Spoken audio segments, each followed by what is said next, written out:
It looks like certainly they're beginning to get this situation under control, but as we've just seen, this is quite a dramatic sequence of events, starting from the initial explosions, which seem to go on for some considerable time, up to an hour, as it seems that different parts of this plant were ignited and this fire for a time burned out of control. There is some extraordinary footage, the aerial footage that we've seen of the scene showing these fires, as I say, burning of a very large area of the plant, and the flames shooting up into the night sky. Roughly a half-mile radius around the plant, people have been evacuated. And again, as we've just heard, the reports are varying according to the precise numbers of people who are unaccounted for. It seems about 15 people are still unaccounted for. 2 apparently managed to escape from this scene uninjured. And at this stage, there is really no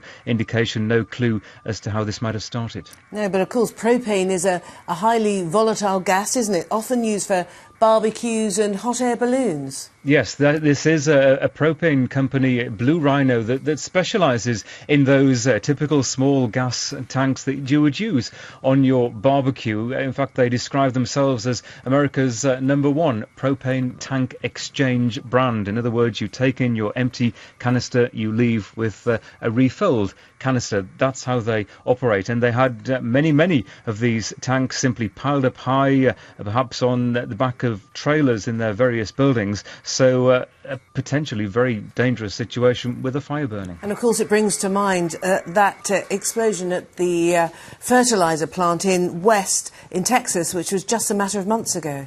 Yes, that's right. Obviously a rather different situation, a fertiliser plant as opposed to propane gas, but that was also late at night at about this time of day. We were talking about it. The pictures eerily looked rather similar, with huge plumes, huge flames shooting up into the night sky, and people around in that neighbourhood being evacuated. So in that respect, a very similar scene.